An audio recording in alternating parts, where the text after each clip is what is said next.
Revenue വകുപ്പിന്റെ വിചിത്ര notice കണ്ട് പകച്ചു നിൽക്കുകയാണ് കാസർഗോഡ് നായക്സ് റോഡിലെ ദളിത് കുടുംബം.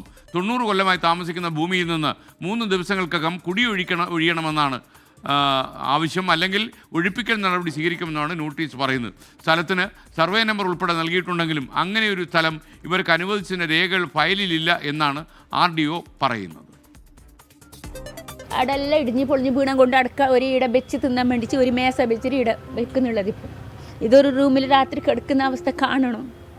അവിടെ ഇവിടെയെല്ലാം പാത്രം വെച്ചിട്ട് പിള്ളേർ ഇങ്ങനെ ചുരുണ്ടി കിടക്കും. കാല് നീട്ടി കിടക്കാനുള്ള സൗകര്യമില്ല. എന്താണെങ്കിൽ നേരം കാണുന്നില്ല. ഇങ്ങനെ കഷ്ടത്തിൽ അതിനെന്തെങ്കിലും ഒരു ബയ്യാരൊക്കെ എല്ലാവരും കുടിച്ച് കാണിച്ചു തരണം. അത്രയേ ഉള്ളൂ എനിക്ക് പറയാൻ.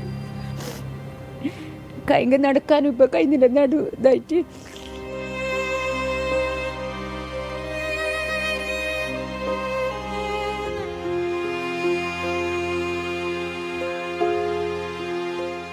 കാസർഗോഡ് വില്ലേജിൽ ചന്ദ്രഗിരി ജംഗ്ഷനിൽ സർവേ നമ്പർ 89/11 സ്ഥലത്താണ് ലക്ഷ്മി അമ്മയും മകൾ കമലാക്ഷിയും മകൻ്റെ ഭാര്യ ചിത്രയും അവരുടെ 3 മക്കളും കഴിയുന്നത്. പൊളിഞ്ഞു വീഴാറായ വീട് ഒന്ന് പുതുക്കിപ്പണിയാൻ പോലും ഇതുവരെ സാധിച്ചിട്ടില്ല. ലക്ഷ്മി അമ്മ കിടപ്പിലാണ്. അധികൃതർ കുടിയിറക്കിയാൽ എങ്ങോട്ട് പോകുമെന്ന് കുടുംബത്തിന് നിശ്ചയമില്ല. കല്യാണം കഴിഞ്ഞിട്ട് വരുമ്പോഴെന്നുള്ള വീട് ഇതേ വീട്ടിലേക്ക് തന്നെ കൊണ്ടുവന്നത്.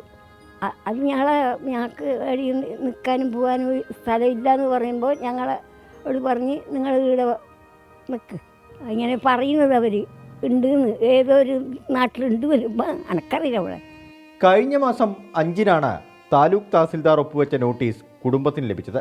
122/1 സ്ഥലത്തേക്ക് മാറാനാണ് ഉത്തരവ്.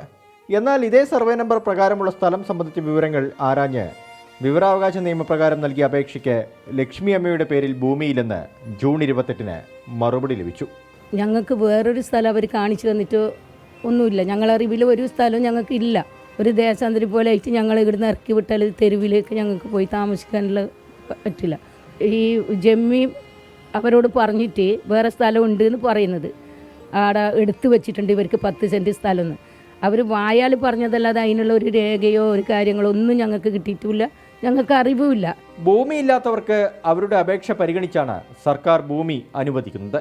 എന്നാൽ വർഷങ്ങളായി ഒരിടത്ത് കുടിയിരിക്കുമ്പോൾ അപേക്ഷ പോലും നൽകാതിരിക്കെ എങ്ങനെയാണ് തഹസിൽദാരുടെ കത്തിൽ പരാമർശിക്കുന്ന സർവേ നമ്പറിൽ ഭൂമി ലഭിച്ചതെന്നതിലും വ്യക്തതയില്ല.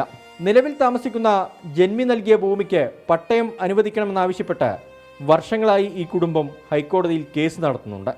3 ദിവസത്തിനുള്ളിൽ ഇപ്പോൾ താമസിക്കുന്ന ഭൂമിയിൽ നിന്ന് ഇറങ്ങിക്കൊടുക്കണമെന്നാണ് വില്ലേജ് ഓഫീസർ നൽകിയ നോട്ടീസിൽ പറയുന്നത്.